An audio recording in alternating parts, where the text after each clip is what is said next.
What is up, everyone? Welcome. So today we're going to go through how to kind of talk to a client, and when you're talking to a client, what type of things are we asking them? I've labeled this particular portion of the series the Latticework of Empathy. Explore with your client. So there is a couple of different things that are interesting about exploration. I call this the England effect. Exploration has always had an agenda. So I want to tackle this right off the bat. Whenever we're going in to talk to a client and we're asking them questions, we should have an agenda. And that is to find out what the client is wanting to accomplish with their system. And then also, what are the things that we need to know in order to give a good recommendation to the client?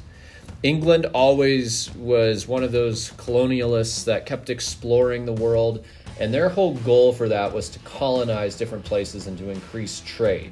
So when we're going in and exploring things with our client, we need to know exactly why we're doing it. We're not asking questions just to ask questions because our company wants us to ask questions. We want to know who our client is. We want to know what's important to them, and that way we can give them the information that they really truly desire. And we need to know what type of a person they are so we can communicate effectively with them. So we need to have exploration with integrity as well. Some clients, they're going to be predispositioned to believe that all we want to do is sell them something. Now, granted, a lot of times we are going to sell them something, or we're coming in thinking that we need to sell them something as well, but we need to make sure that we're doing that with integrity. We're going to offer our clients something regardless. So what do we have to offer? Why is it important to offer that? Is it something that enriches lives? Does it save clients monetarily? Does it make them healthier? And does it give them a peace of mind?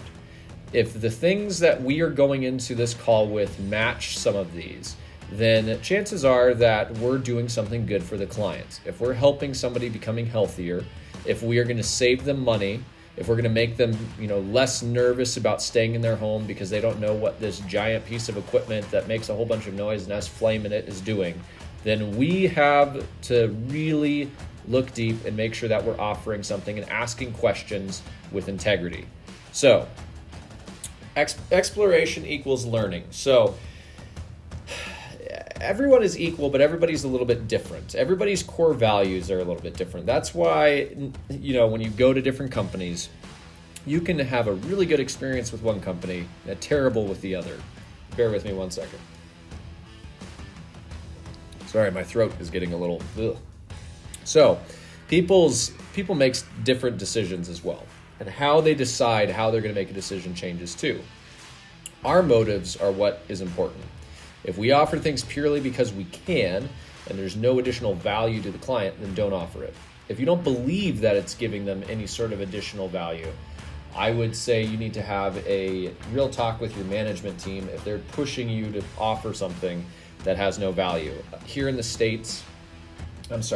Colorado, where I do HVAC primarily, UV lights to destroy bacteria on an evaporator coil is not a great it is something that is awesome, but we don't have a lot of bacteria that grows on these evaporator coils. So it's not needed as though, like if it's in Florida or somewhere like that. So if I went to a client and I said, hey, you need to make sure that you buy this UV light because of the bacteria that could grow on the coil, I would be misleading this client because it's almost impossible for that to happen here in Colorado. Nobody runs their ACs long enough. Unless you're in a grow house, that's a whole nother ball game. But for residential stuff, you need to make sure that you're offering something that is going to be important to the client, but also can benefit them. So questions are there really to learn about what makes the client tick. And we also need to ask them questions to make them feel that it's okay to ask us questions.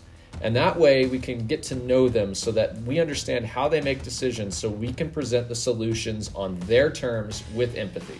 So we know that if this person is very upfront type A, we can offer them and tell them type A type stuff, whereas if somebody is very laid back, is really nervous about having us in the home, we can't come across that way. So listening is more important than asking. So you're going to hear in this industry all the time, you need to ask more open-ended questions, lifestyle questions. These questions are important, but be careful not to just cut and paste what people tell you to ask. If every single person in the company is asking the exact same questions each time we come out to this client's home, they are going to get annoyed. And then eventually what's going to happen is they're just going to call the company and say, listen, I only want the same technician to come back out. And the reason is not because they love that technician, they're just tired of asking these questions over and over. There are some things that you need to know. And so you can ask a client the same questions every single year. You just need to preface it. So say, hey, this is my first time here. I know you've been asked these questions a million times, but how long have you guys lived here? What areas are most comfortable in your home? How does the home do in fighting dust? Any health precautions you'd like me to take? Which area of the homes don't keep the temperature? What's the master plan for this home? What's different about this system from your last home? Things that can bring the client out and start talking about things. That way you can match good solutions with the client from what is in your arsenal. So for every question you're asked, have an answer with collateral. This is very important. A lot of times people will think about, these are brilliant questions to ask for lifestyle questions, but if you're asking them just to ask them, that's great. But most questions need to have some sort of, answer that you can provide. So if I'm asking a client, hey, how is dust inside your home? They're like, oh yeah, it's actually pretty rough in these different areas. Like, okay, cool. I have an answer for fixing that dust. I have different filters. There's different ionizers that are going to help. So I have an answer, but make sure that not only do I have an answer, I also know that with these filters, I know exactly which people have tested them and how it's going to affect this client.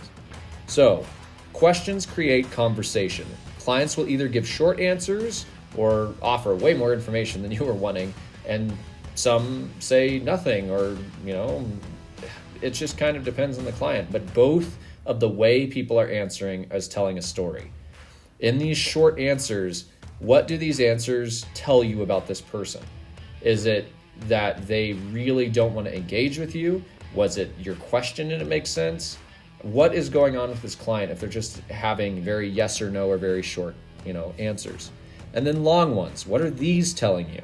Are the questions way too broad where the client is just like, I don't exactly know what you're asking, so I'm just going to give you every answer underneath the sun?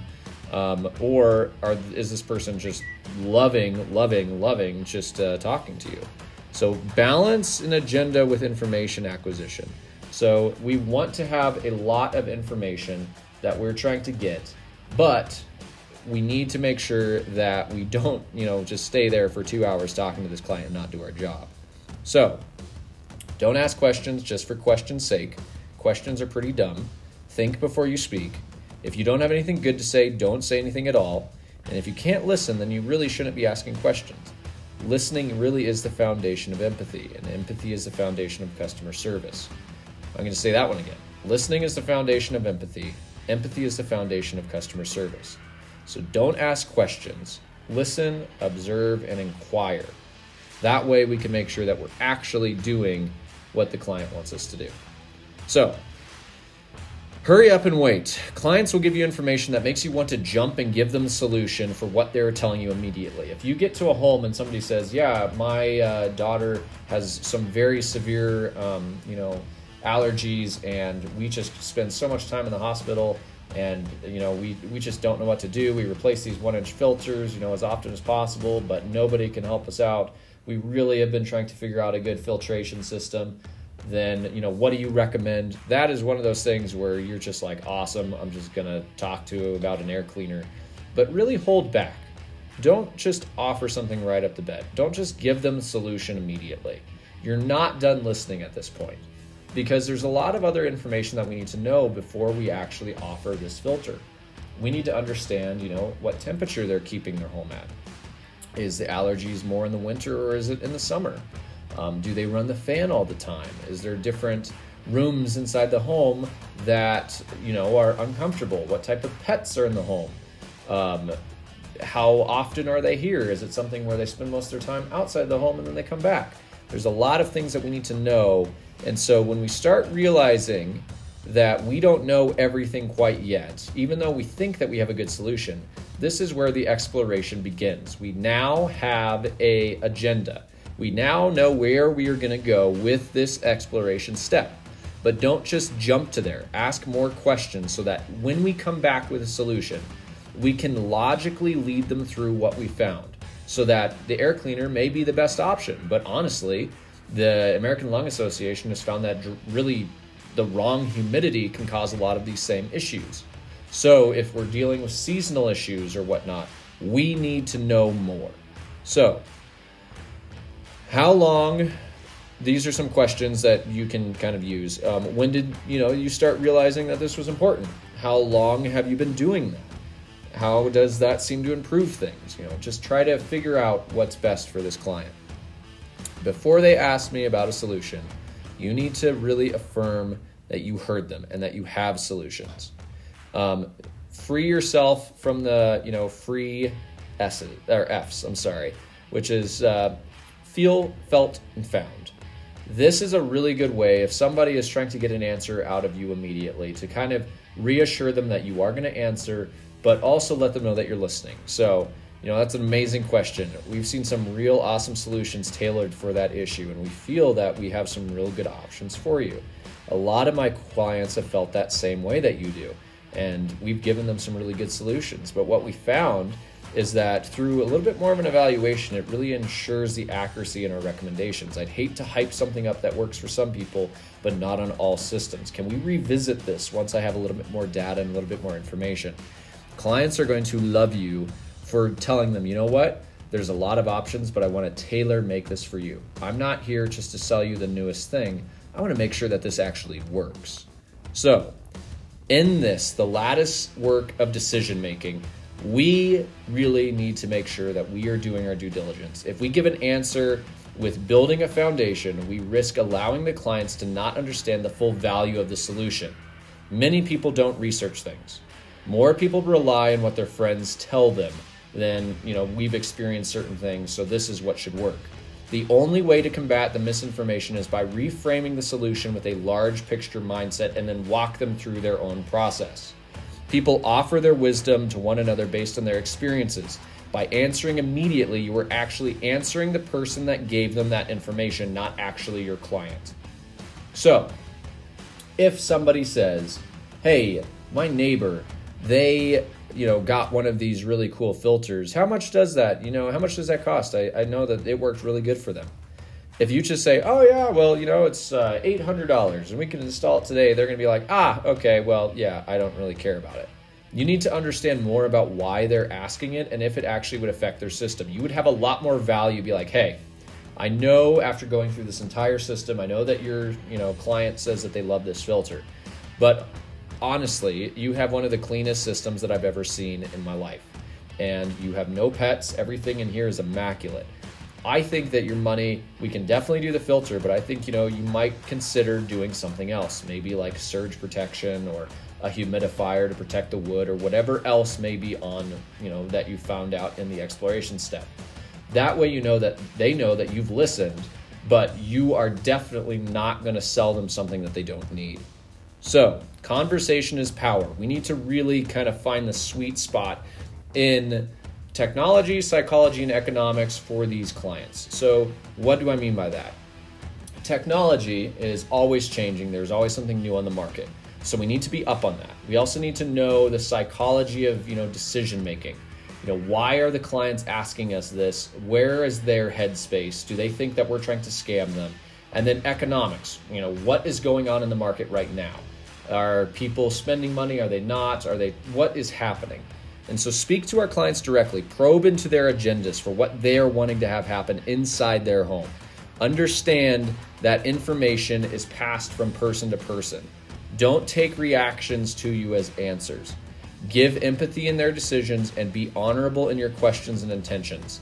Treat others the way that you would want to be treated, or dare I say, treat others the way that you would want your wife or significant other treated if somebody else was in your home when you weren't there. So make sure that we're giving the right information to these clients. And again, everybody, if it's easy, it ain't worth it. Practice this. Please go back home and really do some due diligence and thinking about how you're going to get to know these clients. What are the things inside your company that is going to give these clients the best benefit? And then how are you going to present it to the client so that, one, communication is clear, but two, you're really helping to enrich people's lives. Thank you so much, guys. We'll catch you on the flip side.